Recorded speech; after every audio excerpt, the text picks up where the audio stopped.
Ang lahat po ay inaanyayahan ko kayo.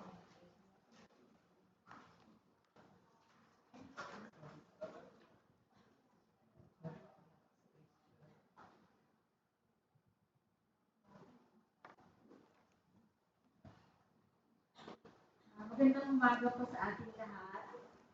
Pinag-usapan ko ng ating ating mga leaders na ipaalam, makakaupo muna po tayo. Ipaalam sa congregation ang mga natutulungan ng church through our social concern ministry or Bless the Needy. So, ang purpose po nito ay para po maipaalam sa mga members ang tulong na ipinapaabot natin sa isa't isa para po maramdaman din natin na sa pagbibigay natin ng tithes and offering ay nakakatulong ito sa mga kapatiran na nangangailangan. Para din po maramdaman ng mga natulungan ang pagmamahal ng buong kapatiran at para po ma-encourage po tayo na lalo pang magbigay.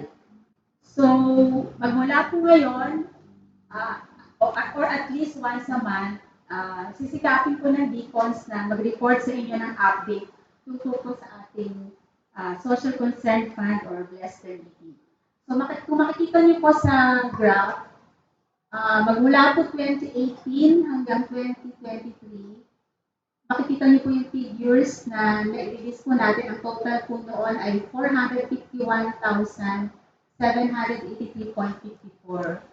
So, hindi na po namin maisa-isa kung ilan yung mga nabigyan po natin kasi medyo mahaba-habang pagkalkal po ng records. Kaya, yan na lang po yung total. So, mapapansin niyo po, during the pandemic, noong 2020, yun po yung pinakamalaki. So, kahit po wala tayong worship noong time na yon, online lang po tayo, nakapagbigay po tayo ng more than 100,000 sa ating mga kapatiran. And then, for this year, noong January po, meron po tayong nabigyan na meron po tayong nabigyan na 9 na kapatiran, totaling to 8,650. Then, last month, 8 po yung nabigyan po natin, totaling to 5,050.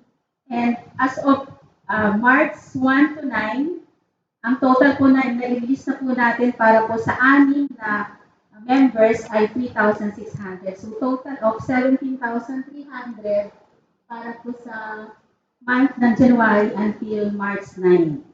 So, ang grand total po ay 469,083.54. So, china-challenge ko po ang bawat isa na patuloy po tayong magbigay ng ating mga kaloob dahil hindi lamang po ito napupunta sa mga iba't ibang gawain po natin, kundi nakakatulong din po tayo sa ating mga kapatiran na nangangailangan. So maraming salamat po.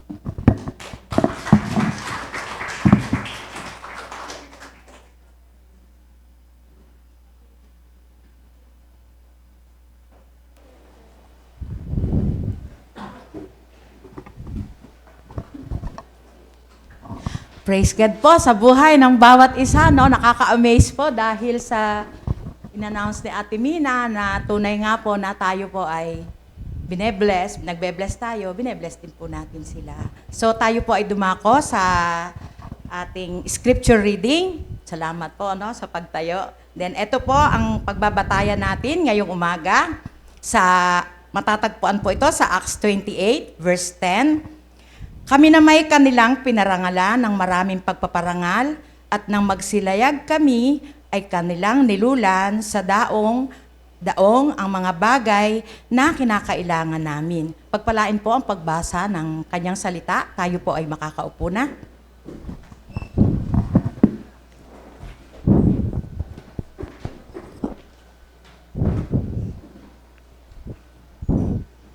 Hello. Praise God. God is good po. All the time, God is good.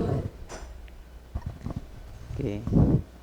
So, yung pong report po kanina ay 2018 lang. Tama po? And ang Lord po ay tinatag po yung church dito since 2000 2005. Okay, 2005. So, ilan ang kulang na taon? 2005 hanggang 2017, ilang taon yun? Ha? 13. 13. Okay. So, hindi pa po kasama sa report po yun. Siguro kung papakita po yun. Siguro, tutulungan tayo ng mga deacons natin na ma-retrieve yun, no, para malaman natin na ganun pala si Lord, binibless tayo, no? Ever since. No? So, dun pa lang sa 2018 hanggang ngayon, almost 500,000 na po. Napalapakan po natin si Lord po sa kabutihan niya po sa atin. So, yung pinapangarap ni Brother Toti na ano yan? Ano sabi ni Brother Toti? Yung foundation.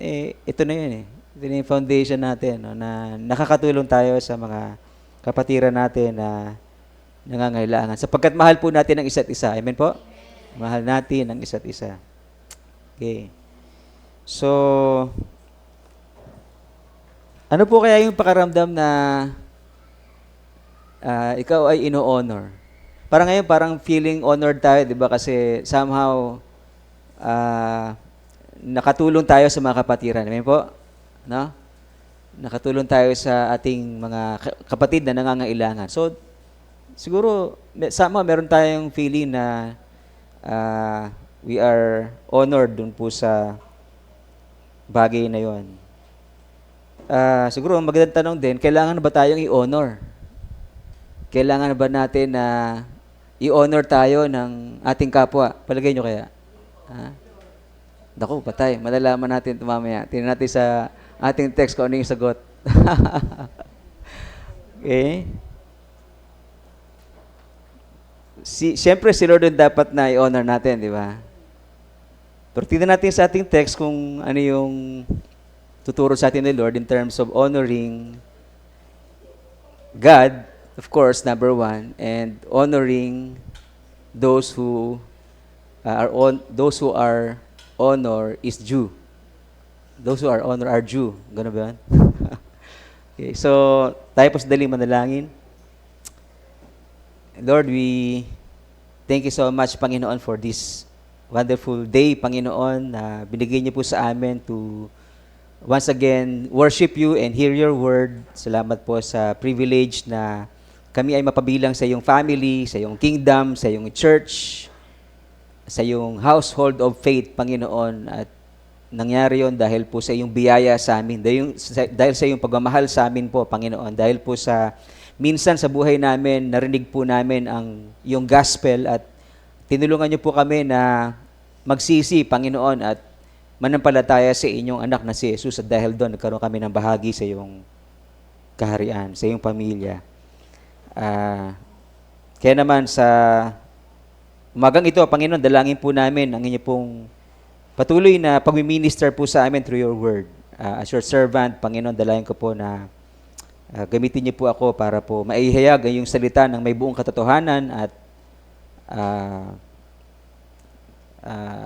karunungan, Panginoon, na nanggagaling sa inyo. Lord, we honor you today and we thank you for how you're going to teach us today. In Christ's name we pray. Amen. Thank you, Holy Spirit. Okay, so Acts 28 verse 10. Basahin natin sabay-sabay. Ready, go.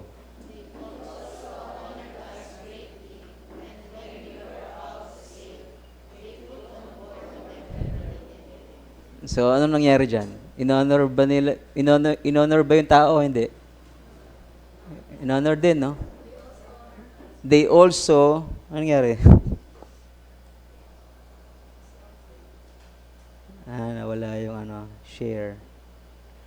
They also honored us greatly. Sino yung day na yon? Kung aware kayo dun sa ating past na mga lesson, sino yung day dito? Yung mga natives sa Malta. Okay? So, dahil sa, siguro may nakita yung mga taga-Malta na karapat-dapat sila na bigyan ng honor, ay they honored them greatly. Ito pong honor na ginamit po rito sa Greek ay timei. Timei. Okay? Na ang ibig sabihin po ay may halaga, no?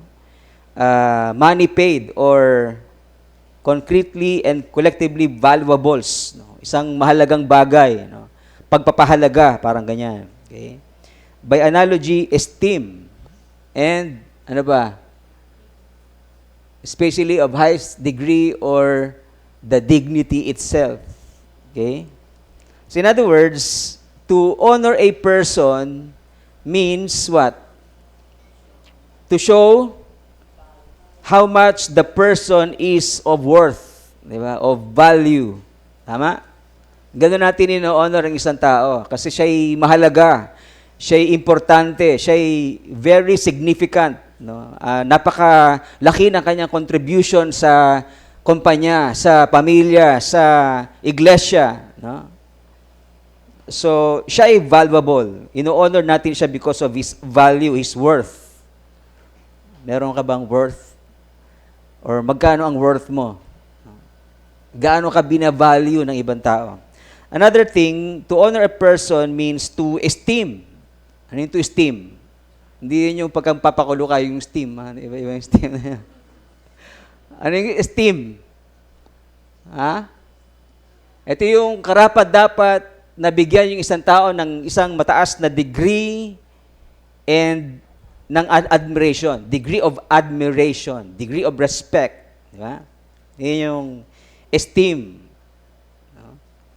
At pangatlo ay to show how much the person is dignified. Okay? Karapat dapat siyang respetuhin. Dahil siya'y karespeto, so ino-honor natin siya bilang isang respectful person. Tama? Okay? Yun yung pag-honor. Kasi ang pag-honor sa atin ngayon, ibang mindset natin, di ba? Yung pagka ikaw ay graduate, tapos ikaw ay may honors, di honor ka, di ba? Parang gano'n lang yung tingin natin. Pero yung iba pala, no? Yung honor na yon ay value, no? Tungkol sa esteem, tungkol sa dignity ng isang tao. Okay. So that's how we honor a person.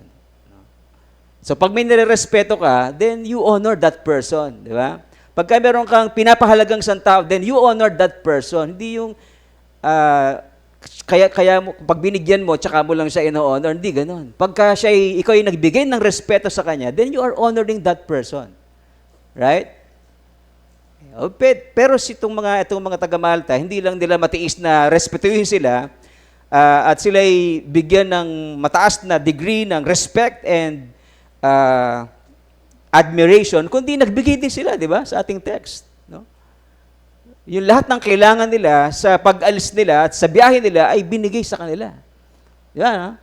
So, yun ang tawag doon ay double honor. Amen, didiscuss po natin yan. Okay, so, sa Tagalog, ginamit ko yung English kasi wala yung sa Tagalog yung honor. Ano Tagalog ng honor? Karangalan, di ba? Kami na may kanilang pinarangalan ng maraming pagpaparangal, many honors. Okay? So yung binigay kay Apostle Paul, binigay sa mga kalalakihang nandun at siguro may kasama rin mga babae, ay many honors. Hindi lang siya simple honoring a person, kundi many honors. Outstanding, di ba? Alam mo yung feeling na yung mga pagka sila ay gumagraduate, ang dami mga medalya. So, filled with honors, di ba? Sarap ng ganung pakiramdam, di ba? So, pero yung binigay ng mga taga-Malta doon kay Paul at sa mga tao na 276 po silang lahat, ay hindi lang basta value, hindi lang basta esteem, hindi lang basta dignity, kundi many honors, maraming pagpapahalaga. Yan, sa Tagalog. Maraming mataas na admiration, maraming pagpapakita ng respeto. Parang hindi maubos-ubos yung pagmano mo sa isang tao, no? Parang gano'n, no? Dahil sa sobrang respeto mo sa kanya. Di ba? Ano yun? Sa atin, ang respect sa atin, pagpapakita ng respect ay yung magmamano, di ba? Sa mga Amerikano, kiss. Kaya, Sila Chichi, nalahian ng mga Amerikano, kaya puro kiss sila, di ba? Kaya ako, kumikis na rin minsan. Okay.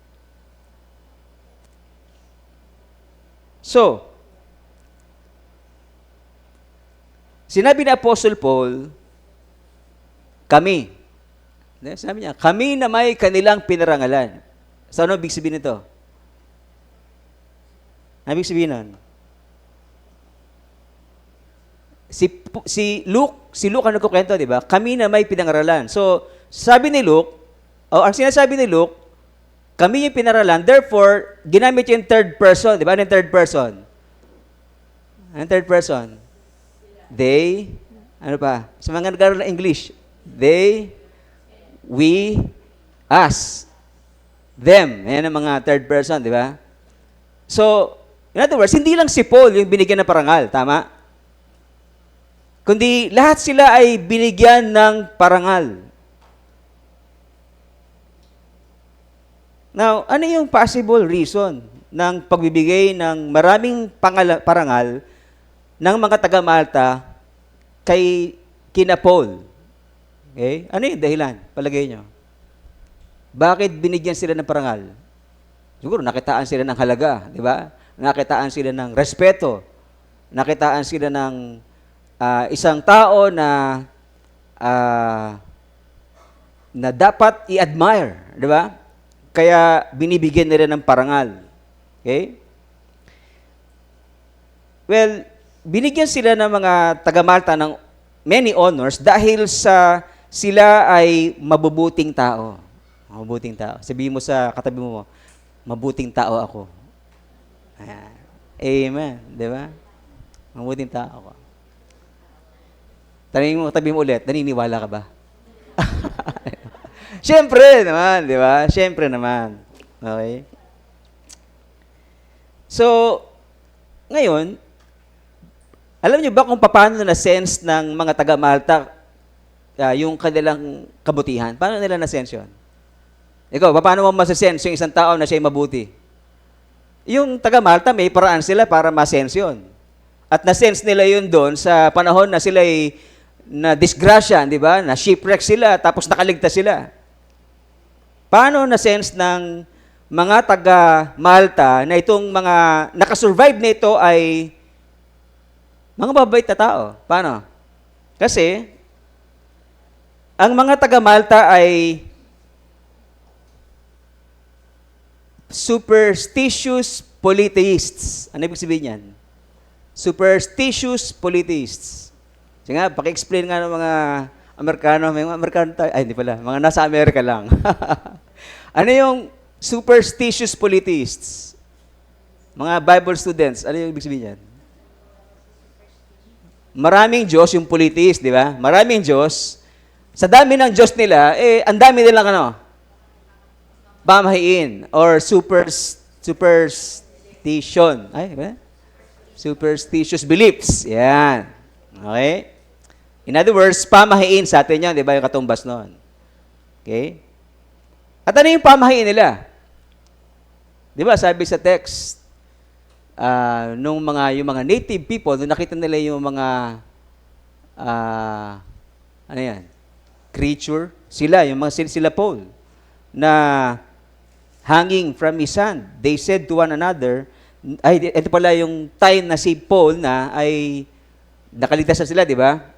So si Paul, piniinitan nila yung mga tao kasi malibig ng panahon na yon, yung 276 na nakasurvive. Okay? Ngayon, siyempre nag-apoy sila, di ba? Nagkuha ng mga kahoy. Si Paul tumulong sa pagkuha ng kahoy para mag-bonfire. Tapos sa pagkuha ni Paul ng kahoy, ano nangyari? May ahas na pumalupot sa kanya. Okay? Tapos, anong sabi ng mga tao na may ahas? No doubt, this man is a murderer. Yun ang kanilang superstitious belief. Bakit? Ha? Kasi, kaya nga ginawa nila, di ba? Hinintay nila na may mangyayari sa kanyang masama, di ba? Kasi pagka may nangyari sa kanyang masama, then totoo yung kanilang hinala na this man is a murderer. Truly, this man is a murderer. Kasi yung bintang sa kanya, siguro nagkwento yung, ano bang kaso ni Paul? Murderer, sabi ng mga Hudyo. O di, napatunayan nila na dahil napuluputan ng ahas, talaga nga, itong taong to ay murderer sapagkat siya'y napulubutan ng ahas at hinaghihintay na lang sila na mamatay si Apostle Paul. Di ba? Pero ano nangyari? Namatay ba siya? Hindi, di ba? Ano nangyari?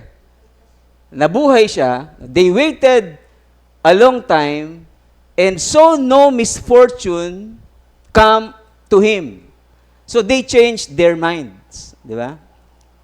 They changed their minds. Nagbago yung kanilang isip, nagbago yung kanilang tingin kay Apostle Paul kasi mali yung hinala nila, mali yung pag-aakala nila kay Apostle Paul. So therefore, dahil si Paul ay nakasurvive, ano tingin nila kay Paul?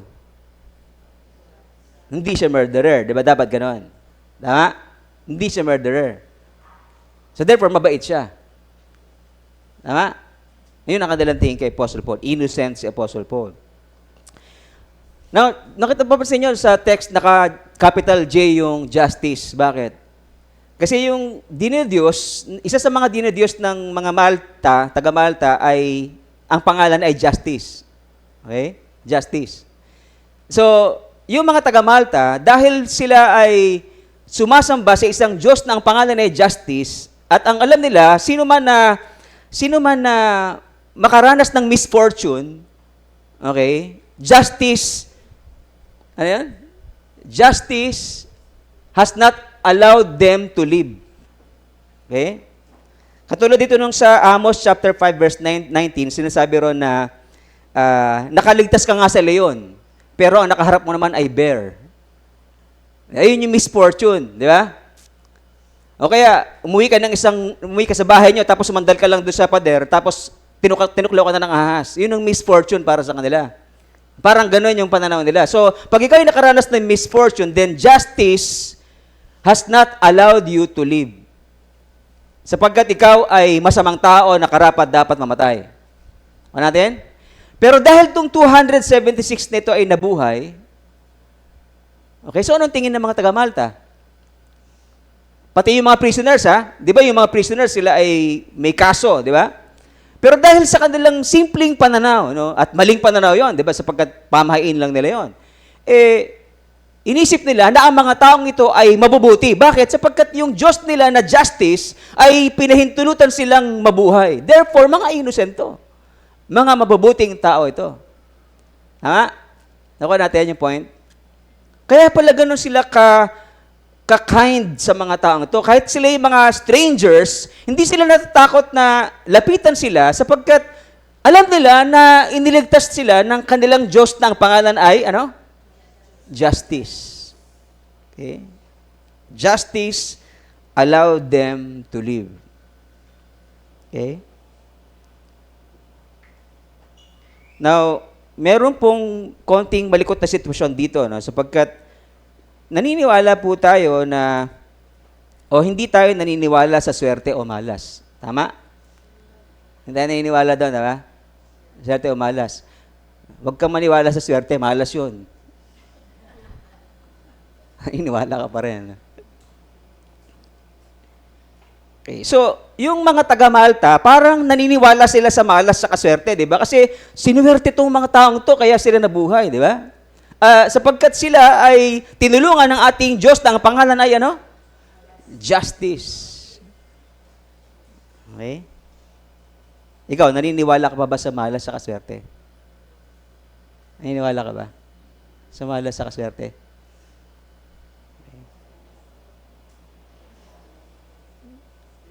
Ang pananaw ng mga taga-Malta, kaya sila naligtas sapagkat niligtas sila ng kanilang Diyos ng pangalan ay Justice. Pero ano yung totoong nangyari? Sino nagligtas sa kanila? Ang Diyos, di ba?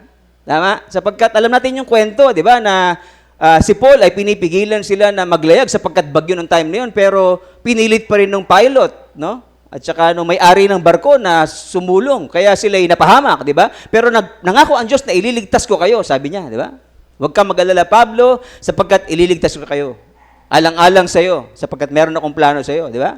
So, ang Diyos ang nagligtas sa kanila. Kaya hindi tama yung swerte at malas, di ba? Ang paniniwala ng mga taga-Malta, swerte lang sila, kaya nabuhay sila sapagkat niligtas sila ng aming Diyos ng pangalan ay ano?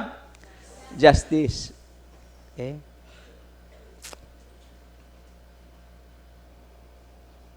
Now, hindi rin tama, ang masamang damo ay matagal mamatay, di ba? Hindi rin tama 'yon, di ba? Kasi maraming masamang damo na namamatay naman kaagad, di ba? In fact, mas madali pa nga yung tsansa na ikaw ay mamatay agad kung ikaw ay masama, sapagkat marami kang kaaway, di ba? Marami kang troubles na kakaharapin sa buhay, so ikaw ay mapapahamak. Pero tinan niyo to, tinan niyo itong gusto kong pakita ko sa inyo. Laliman natin ng konti, no? Kasi sundan niyo yung istorya, di ba? Laliman na natin ng konti yung reflection. Yeah? Pakinig kayo. Sa ayaw natin sa gusto, inosente ang tingin ng mga taga-Malta kay Paul sa mga prisoners, di ba, na may kaso. Inosente ang tingin nila sa kanila sapagkat meron silang superstitious belief, tama?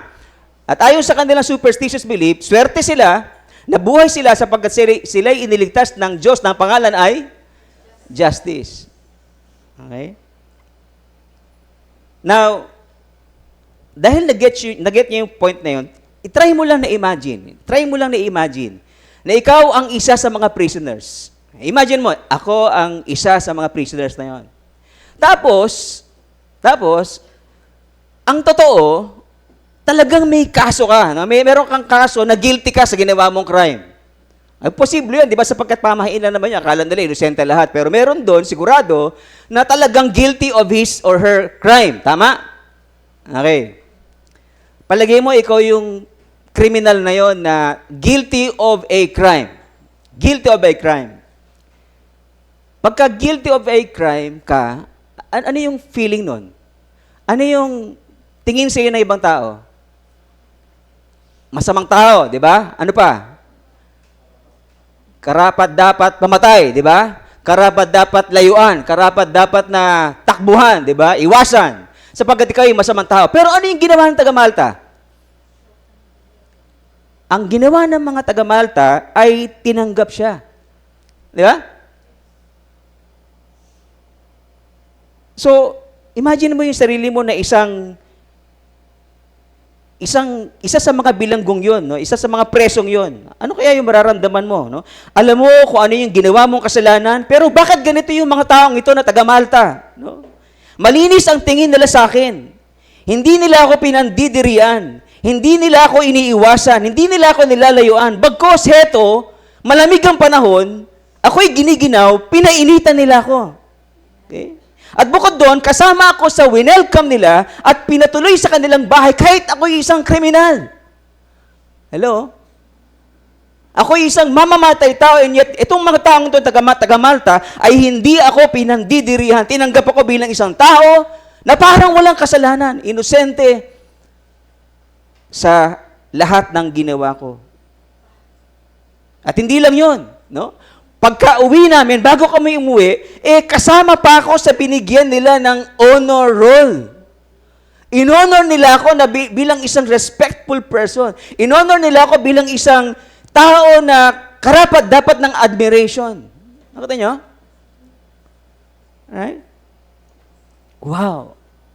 Alam nyo, piniisip sa akin ni Lord, na yung lugar ng Malta is a wonderful place, filled with wonderful people. Amen po? Hello? Hello? Di ba? Yung mga taga-Malta, kahit sila unbelievers, itong Maltang ito, itong lugar na ito ay very wonderful and beautiful place, filled with wonderful and beautiful people. Alam nyo, pinisip sa akin ni Lord dyan, no? Alam nyo, kapag ka siguro may nagawa kong kasalanan, okay? May nagawa kong kasalanan, okay? Tapos wala nang gustong pumansin sa akin. Dahil may kasalanan ako nagawa sa kanila. Alimbawa sa inyo, di ba? Tapos, wala nang gustong makipagkapi-kapi sa akin. Okay? Wala nang gustong kausapin ako sapagkat nagawa ko siya ng kasalanan. Kayong lahat, halimbawa, nagawa ko sa kasalanan, wala nang gustong pumansin sa akin. Alam nyo kung saan ako pupunta? Saan? Pupunta ako sa Malta. Bakit? Sapagkat pwede doon, pagbibigyan ako na, tignan ako na parang isang bagong tao. Hello? Yung bang hindi ako hahatulan, di ba? Kundi titignan ako bilang isang taong inosente at hindi pandidirian, hindi lalayuan.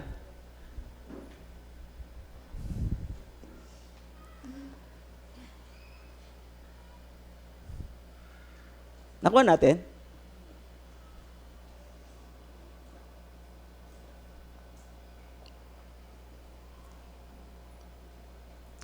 So, ikaw, kapag ka may taong nagkamali sa'yo, ano yung tingin mo sa kanya?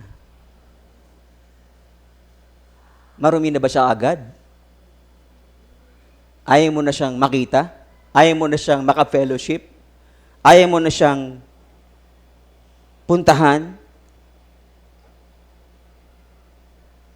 Or may nagawa ka bang pagkakamali sa iyong kapwa at dahil doon ay iba na yung tingin sa iyo ng iba?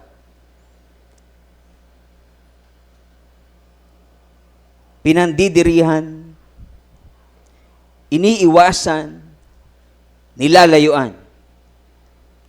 Well, kung naranasan mo yon or nararanasan mo yun, huwag kang mag-alala sapagkat hindi lang Malta ang pwede mong puntahan.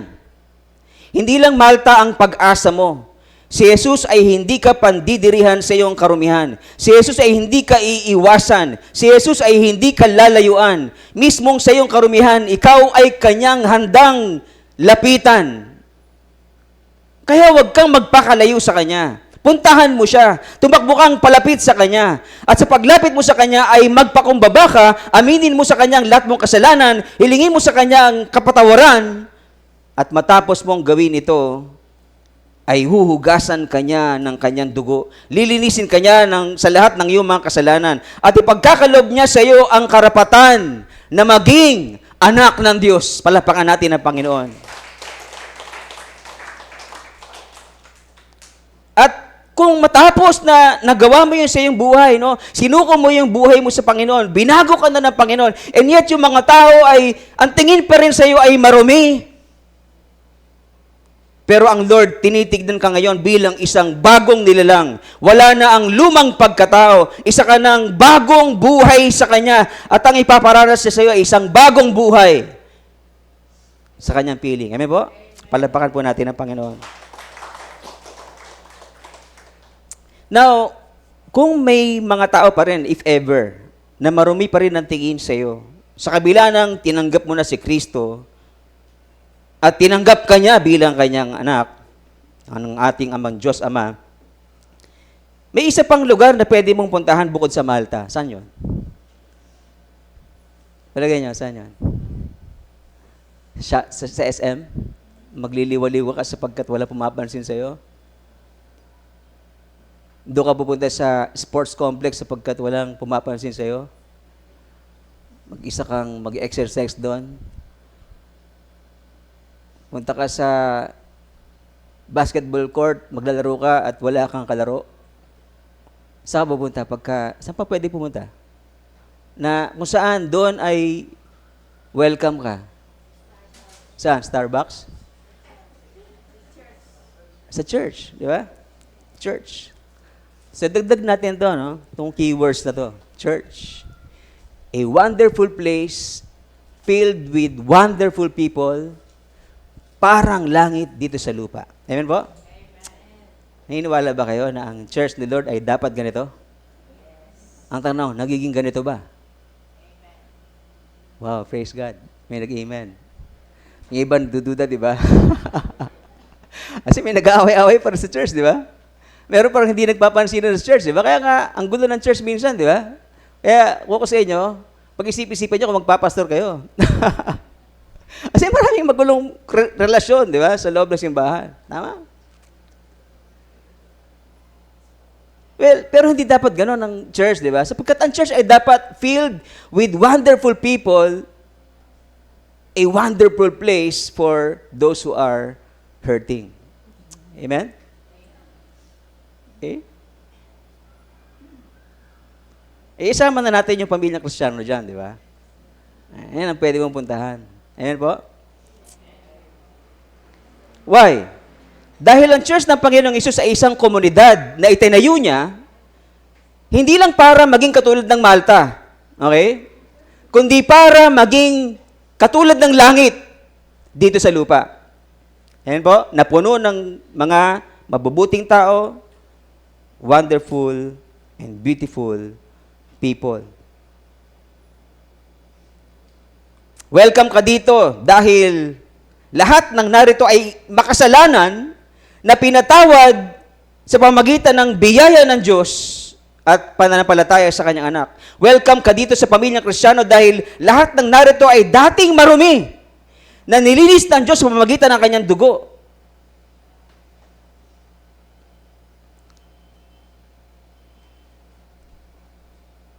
Welcome ka dito dahil lahat ng narito ay nagkakamali pa din, paminsan-minsan, at nadudungisan, pero sa biyaya ng Diyos ay patuloy niyang nililinis at hinuhugasan sa lahat ng mga kasalanan.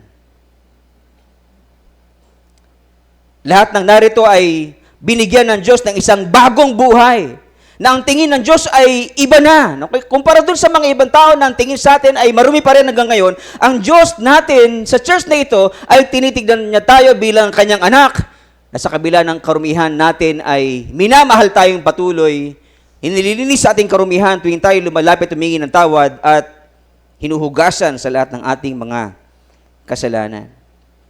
Kung ikaw ay pinandidirihan ng iba dahil sa iyong pagkakamali noon o pagkakamali ngayon, nilalayuan dahil sa iyong nagawang mga kasalanan, punta ka lang dito sa church dahil hindi ka namin pandidirihan. Punta ka lang dito sa church dahil hindi ka namin iiwasan. Punta ka dito sa church sapagkat kami, kung paano kami ay ganon din noon ay tinanggap ng aming Panginoon, nating Panginoong Yesus, tatanggapin ka namin, i-welcome ka namin bilang isang tao na pinatawad ng Diyos at babaguhin niya araw-araw. Amen po?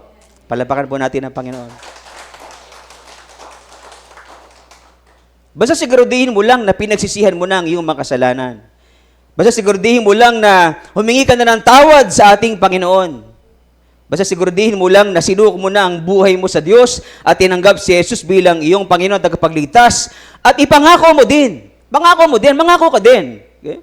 Kung paano naghahanap ka ng mga taong tatanggapin ka sa kabila ng iyong pagkakamali, pagka kami naman ang nagkamali sa iyo, tatanggapin mo rin kami. Hello? Ang problema minsan, gusto natin, tayo lang yung magkamali, tapos pagka nagkamali tayo, tanggapin ako, di ba? Ano ba naman, nagkamali ako, tanggapin niyo ako. Tapos pagka tayo nakagawa sa kanya ng kasalanan, parang ayaw naman tayong tanggapin, di ba? Mangako tayo sa isa't isa na pagka nakagawa tayo ng mali sa bawat isa, di ba? Tanggapin natin sapagkat doon pa tayo sa process of sanctification. We are at our own sanctification. God is still changing us from glory to glory, day after day.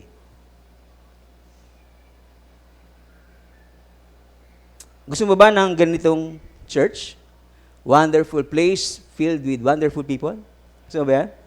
Parang langit dito sa lupa? Gusto mo yan? So, handa ka mag-commit ng buhay mo para maging ganito yung church natin? Hello? Hello? Going back dun sa ating pinag-uusapan, bakit dapat bigyan ng many honors ang isang tao? Palagay nyo. Bakit dapat bigyan ng many honors ang isang tao? Kasi biblical, di ba? Binigyan ng honors sila Apostle Paul. Dahil ba sa assumption na ang isang tao ay naging mabuti? Parang yung taga Malta, di ba? Susundan natin yung kanilang pananaw. Well, sa palagay ko, matalinong tao ka. Okay? At dahil sinuwerte ka, dahil matalino ka, therefore, igagawad namin sa iyo ang isang honorable mention na ito. Ganun ba yung parangal sa isang tao na true assumption? Of course not. Nagbibigay tayo ng parangal sa isang tao sapagkat totoong naging mabuti siya. Tama? Totoong naging mabuti siya. Kaya pinaparangalan. Alam ka naman, parangalan mo yung tamad. Pinapangalan ka namin sapagkat ikaw ay tamad sa inyong tahanan. So ito ang gawad, karangalan para sa iyong katamaran. Parang hirap naman. No? Yay! Tamad ako! Wow! Ganun ba yun?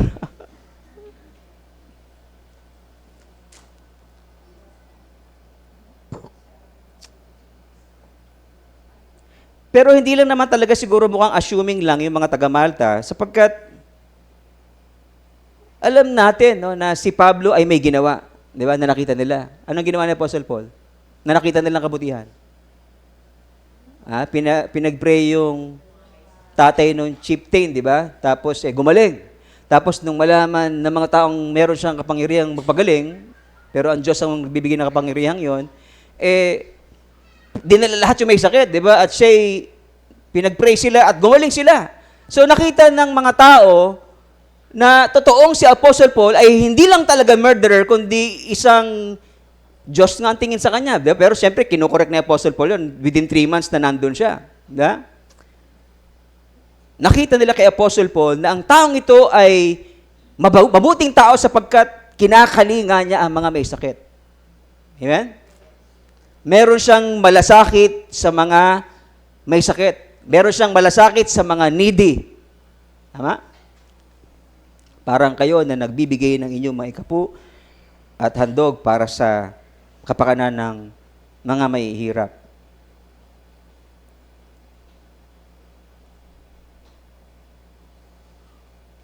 So, ang sinabi ni Luke sa kanya narrative, kami, di ba? Kami yung binigyan ng parangal. So, in other words, hindi lang si Paul ang binigyan ng parangal. Ayan, ang ginawa ng mga ibang kasama niya. Palagay niyo. Bakit sila karapat dapat bigyan ng parangal? Sabi kami, di ba?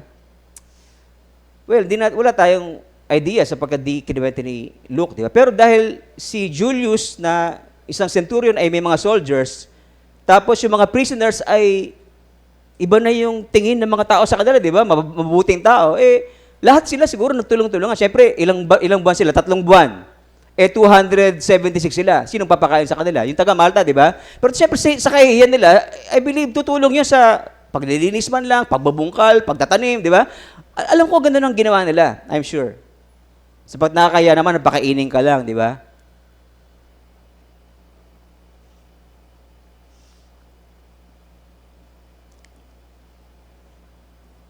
Minsan, siguro, mag-reflect tayo ng konti dito sa tamad, no? At umaasa lang na pakainin. Okay? Ano ba naman yung tumulong ka ng kaunti sa gawaing bahay bago ka bigyan ng reward, ng agahan, ng tanghalian, ng hapunan, at may merienda pa in between? Di ba? Yung mga anak, makinig kayo, mga anak. No? Ano ba naman yon, di ba? Gusto niyo ng reward, di ba? Gusto niyo ng honor. I-honor kayo ng inyong mga magulang. O di, magpakita tayo ng isang mabuting gawain na pwede natin gawin sa ating tahanan na sapat para tayo ay bigyan ng reward, ng honor. Okay, anak, dahil yung mga incheck, buti pa yung mga incheck, gano'n ang pananaw nila eh. Bago nila pakainin yung mga anak nila at saka lahat na kasama sa bahay, magtrabaho muna kayo. Di ba? Ganun yung mga incheck. Natutunan ko yun sa isang kaibigan ko incheck sa construction supply dyan. Na ganun yung kanilang training. No? Bago sila kumain, magtatrabaho. Sa atin, ano nangyayari? Dahil sinasanay natin sila na kain lang, tulog lang, ano nangyayari sa kanila? Katuga. Kain, tulog, gala. Okay?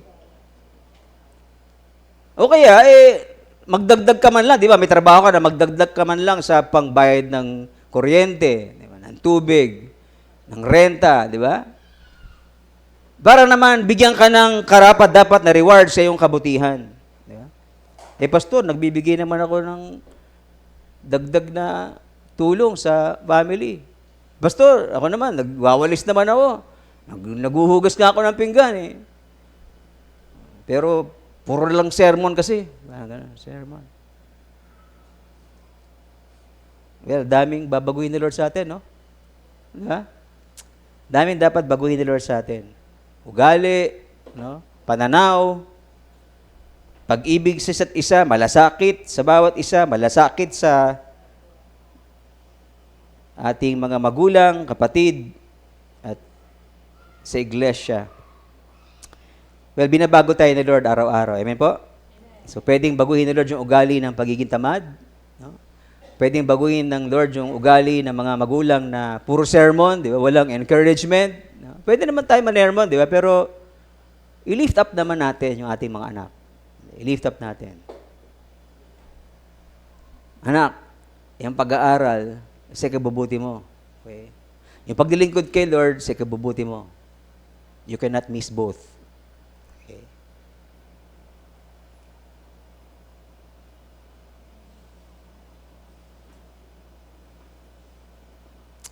So anong honor yung binigay ng mga taga-Malta sa kanila?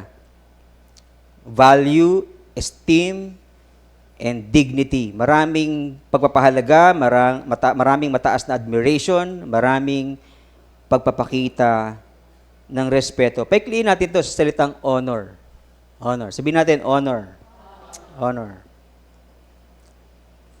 So, sino yung dapat na i-honor natin sa palagay nyo?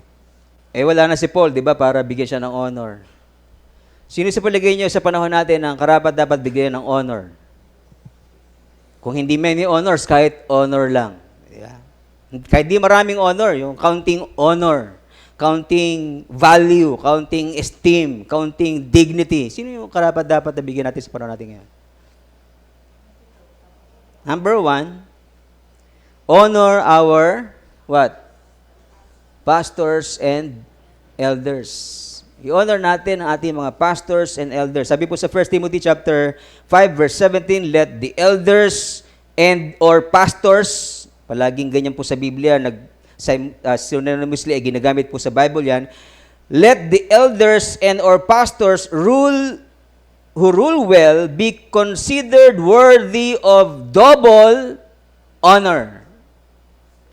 Especially those who labor in preaching, pipreach ako ngayon ha, and in teaching. Tuturo ako mamaya.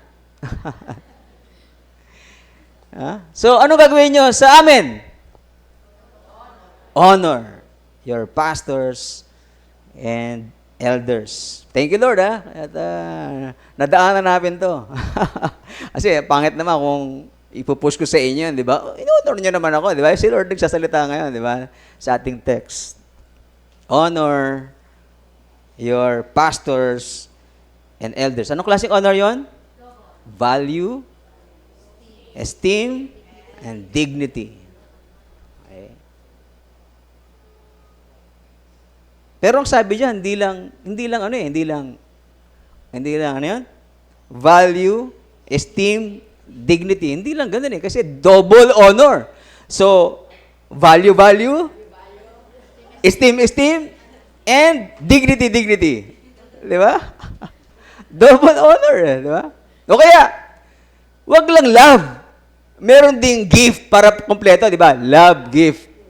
Tama? In fact, yan ang context yan. Yeah? Kino-contest ni Apostle Paul. Di ba yung mga sa Old Testament, yung mga lingkod ni Lord ay kumakain sa templo. Kami rin, dapat ganon, di ba? Kino-contest ni Apostle Paul yun. Kaya ang workers sa kaharian ng Panginoon, workers sa church ay worthy of double honor. Merong love at saka merong gift. Love, gift. Yung iba, puro love lang Pero anong nangyari? Walang gift. Yeah. Meron ng isang, nag-invite sa akin sa Starbucks, dating member sa isang church. Tapos, pagkatapos naming mag-Starbucks, kasama namin ibang mga friends, binigyan ko ng 5,000. Siguro alam niya itong nasa Bible na ito. No? Marunong siya. Huh? Siguro alam niya yung sa Bible, di ba? Sabi sa Bible, magpainom ka lang ng isang basong tubig, malamig na tubig, di ba? Basong tubig sa isa sa mga lingkod kong ito, di ba? Meron kang reward, di ba? Meron kang reward kay Lord. Tama?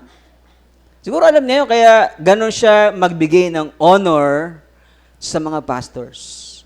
Kaya bine-bless yung kanyang business. Hindi ko sinasabi yun para gamitin sa inyo at para ma-bless yung business nyo. Ipananampalataya nyo sa Diyos yun, di ba? Kayo at ang Diyos yun.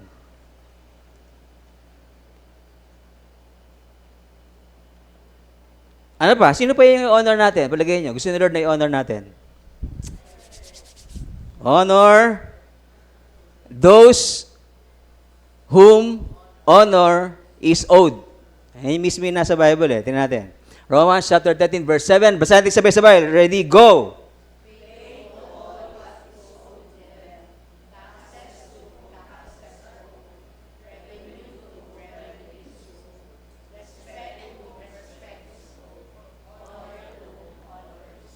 daming honor niya. Dalawa din, di ba? Honor to whom honor is due. So, sino yung, according sa talatang niya, sino yung isa pang karapat-dapat ng honor? Sa text na yan, sino? Pay to all what is owed to them. I-honor mo yung nagpautang sa'yo. Paid to all what is owed to them. May utang ka, di bayaran mo, di ba? Ano ba? Taxes to whom taxes are owed. Sino yun? Government. I-honor natin ating government, di ba? I-honor natin yung police. Pag hinuli ka, paano mo siya i-honor? Sir, here's my ID, sir. Diba? I-honor mo siya talaga. Thank you for doing your job, sir. Bayad ka na nun, bayad. Sir, sabi naman, hindi ka na yung honor, di ba?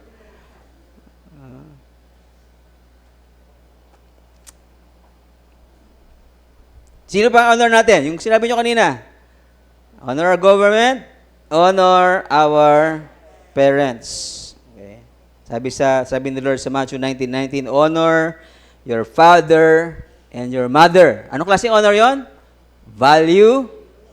Pahalagahan mo yung nanay mo. Esteem. Bigyan mo siya ng mataas na uri ng admiration. Nay, talagang thank you kasi inalagaan niyo ako, pinalaki niyo ako. Ito yung 5 million pesos. Wow, ate, ko kaya. Sarap yan, di ba? Ano? Ate, di na okay lang ba sa'yo 5 million? Ayos, marami na akong lulutuin. Hey. Pag-pray mo yung mga anak mo na magkaroon ng 50 million para meron kang 5 million, di ba? Okay.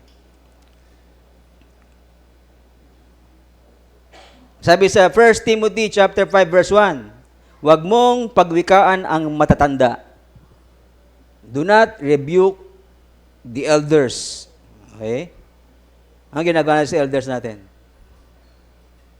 How do we treat our elders? Wala na.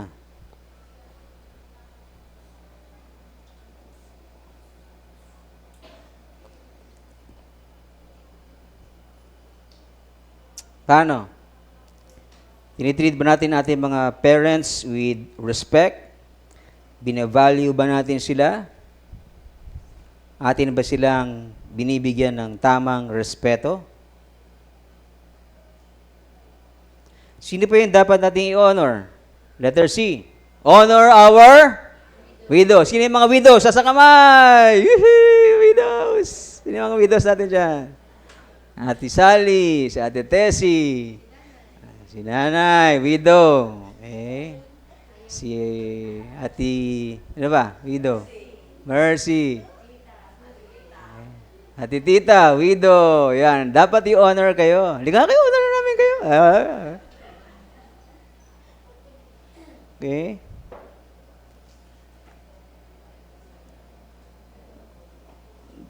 Paano honor na papakita natin sa kanila?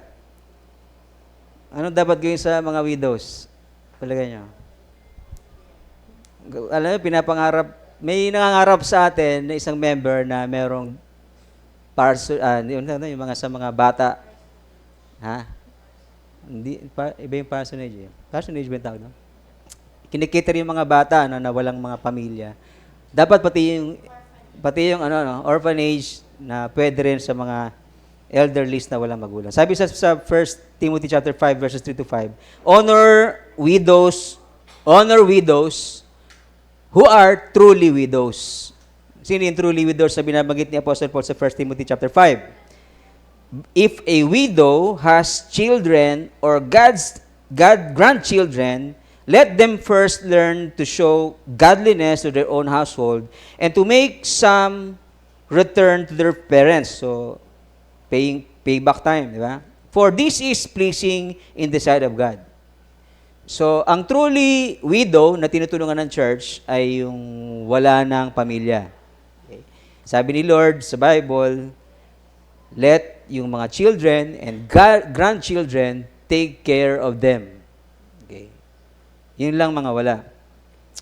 Ganun pa man, alam nyo, sa kabaitan at pagmamahal ng Lord kay Ate Sally, di ba? Si Ate Sally, may mga pamilya pa siya tsaka grandchildren. Pero alang-alang kay Pastor Ruben na nag-serve kay Lord faithfully, To the point na sinanlay yung kanyang singsing. Okay? To the point na sa sobrang busy niya sa trabaho, wala siya dun sa panahon na nanganganak si Ate Sally. Yeah. Tapos, namatay pa siya na masakit na paraan ng kamatayan sa kanyang pagdilingkod. So, nagbigay ang church natin kay Ate Sally ng, kano yun?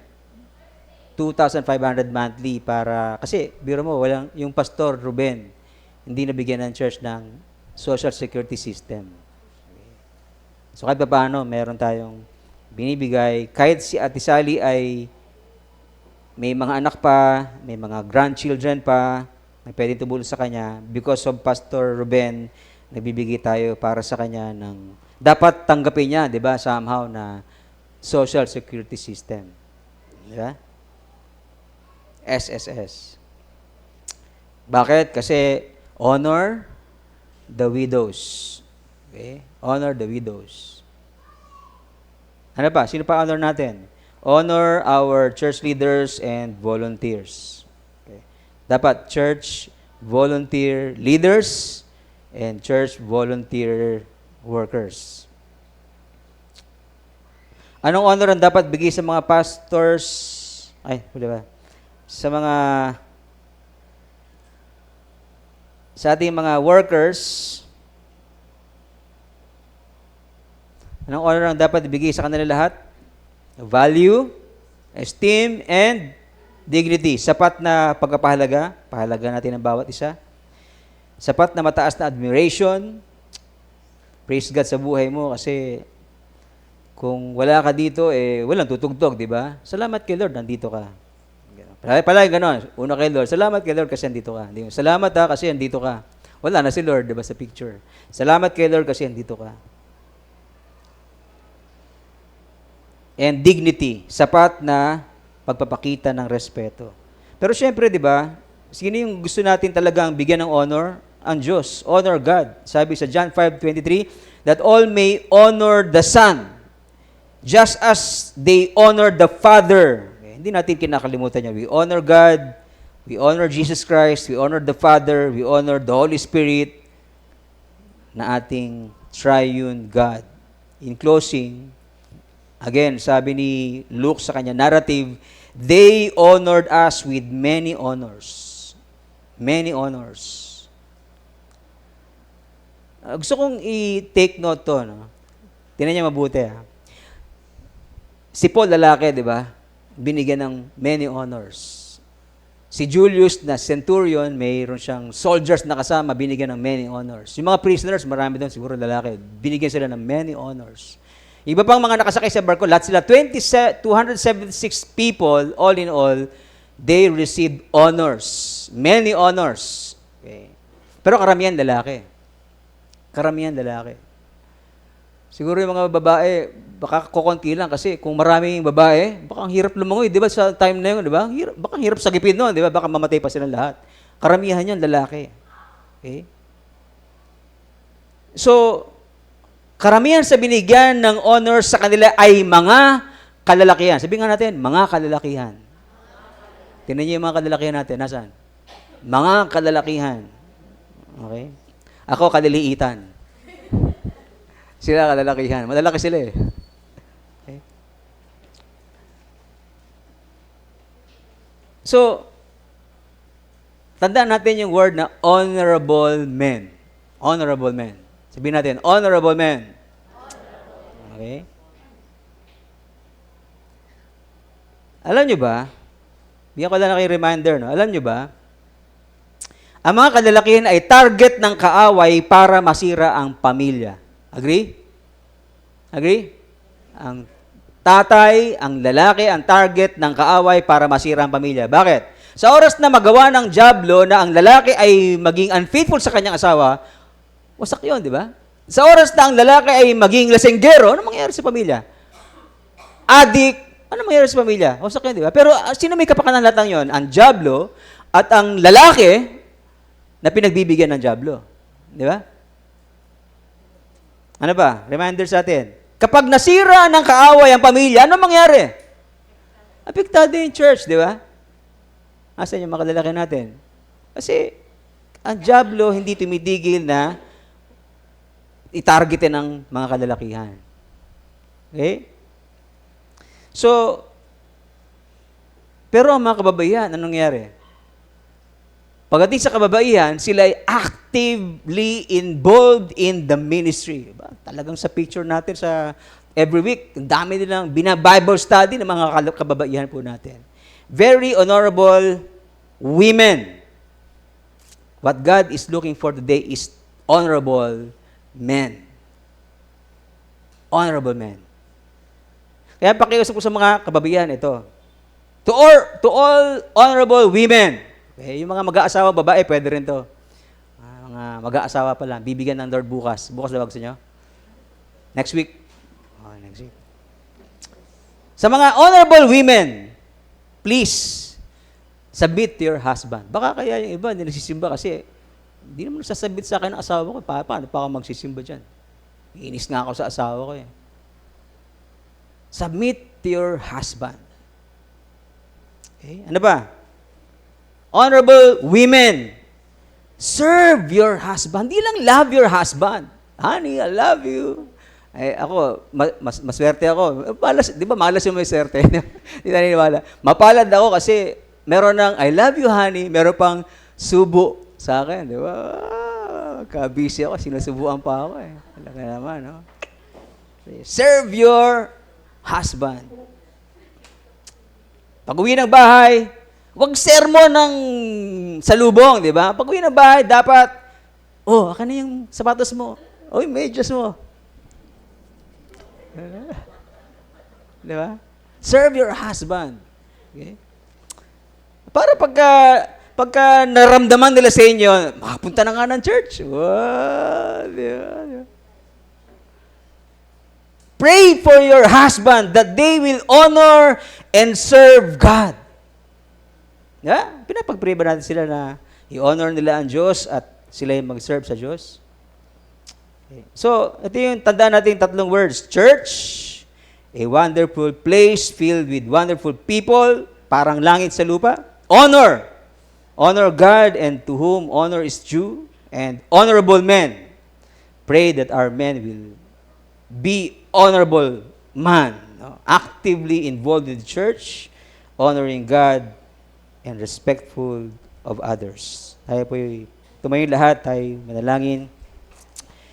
Tayo po ay magpasalamat sa ating Panginoon.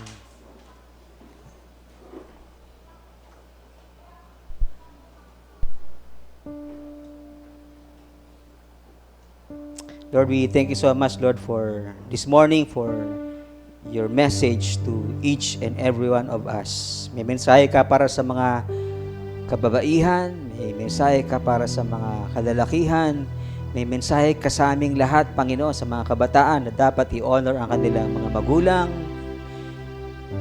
Lord, kung may times na yung aming mga anak ay nagiging tamad, nagiging disrespectful, Lord, we pray, even right now, release your forgiveness upon them. Maramdaman nila ang pagpapatawad mo, maramdaman nila ang pangunawa mo, Panginoon. At kami bilang mga magulang, we release forgiveness upon them sa kanilang mga pagkakamali sa amin. And we pray, Lord, na tulungan niyo po kami na maiwasan ang pagsasermon sa kanila ng out of anger, kundi isang sermon na out of love. Isang paalaala, alang-alang na sila ay mapabuti. Hindi pasigaw, kundi isang paraan na merong mararamdaman nila ang malasakit, pag-ibig at isang pangarap na maganda para sa kanilang buhay. Lord, patawarin mo ako sa mga times na dishonor namin aming mga parents, and we commit today, Lord, na patuloy namin, Panginoon, na sisikapin sa pamamagitan ng tulong mo rin, gabay mo sa amin, saway mo sa amin, na i-honor namin sila. Mamahalin sila, tutulungan, susuportahan sa lahat ng kanilang pangangailangan. Hanggang pagtanda nila, nandito kami para po mag-care sa kanila, Panginoon. Tulungan mo kami na i-honor din ang aming mga pastors, aming mga elders, Panginoon, deacons, church workers, church volunteers, Panginoon, na kami ay hindi lang basta mamumuna, kundi maganda naman mamuna, pero tutulong sa kanila. Encourage sila, uplift sila. Kaya nyo yan sa biyaya ng Panginoon. Tutulungan kayo ni Lord. Lalago ang church natin sapagkat nandiyan kayo na nagpapagamit sa ating Panginoon. Lord, thank you so much for giving us the privilege to serve you. Yung pagsiserve namin sa inyo, Panginoon, pagpapakita namin ng honor sa inyo. Because you are good to us.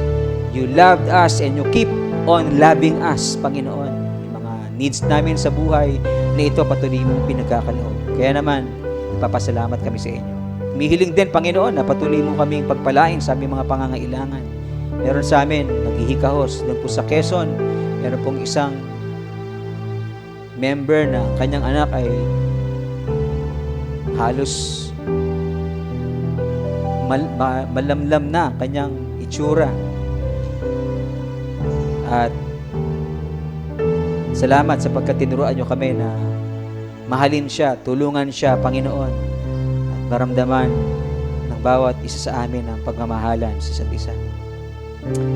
Lord, we pray for those who are celebrating their birthdays and anniversaries. Lord, patuloy po na dalangin namin ang pagkapala mo sa kanilang buhay.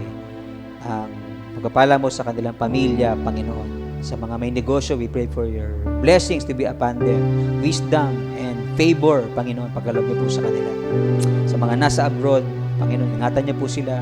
Patuloy na pagpalain, Panginoon, gamitin sa anumang paraan para po maging light sila to the nations. We pray, Panginoon, for your feeling, Panginoon, ng inyong Holy Spirit sa bawat isa po sa aming narito ngayon. Lord, we need your grace. We need your feeling. Even right now, Lord, kailangan ka namin, Panginoon, sapagkat meron kaming kanya-kanya namin pagsubok na kinakaharap. At meron kaming mga tuksong kinakaharap every day sa aming buhay. At hindi kami magtatagumpay kung wala ka. So, Lord, we ask for your strengthening to be upon us, Lord. Strengthen us, Lord. Punuin niyo po kami ng pag-ibig, ng kagalakan, ng kapayapaan, ng self-control, Panginoon. Every time na nandyan ang tukso, Panginoon, bigyan niyo po kami ng kakayanan na mapagtagumpayan ang lahat ng mga tuksong ito.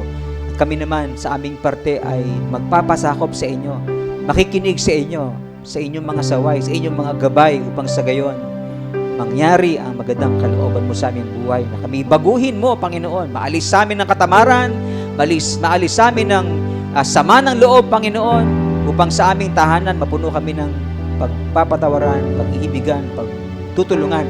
At dalangin po namin ng mga kalalakihan, Panginoon, na tulungan niyo po na sa church na ito ang aming mga kalalakihan ay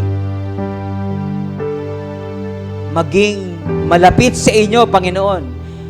Magkaroon ng isang malalim na relationship sa inyo, Panginoon, na ang aming mga kalalakihan ay hindi madala ng mundong ito, Panginoon, sapagkat sa mundong ito maraming tukso na sila'y hinihila, Panginoon. Mga alak, mga droga, Panginoon, mga babae, mga sugal. Ito yung mga kasalanan na madalas ang mga lalaki ay nahahatak. Dalangin po namin sila na ilayo mo po sila sa mga ito in Jesus' name.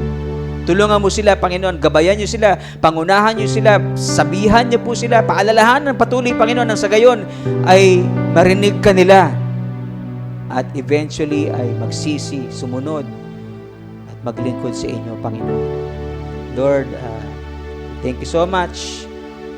Bilang inyong lingkod, igawad niyo po sa bawat isang iyong biyaya sa Kanya na makapag-iingat sa inyo upang hindi kayo magkasala at makapag-arap sa inyo ng walang kapintasan at may malaking kagalakan sa Kanyang kaluwalhatian.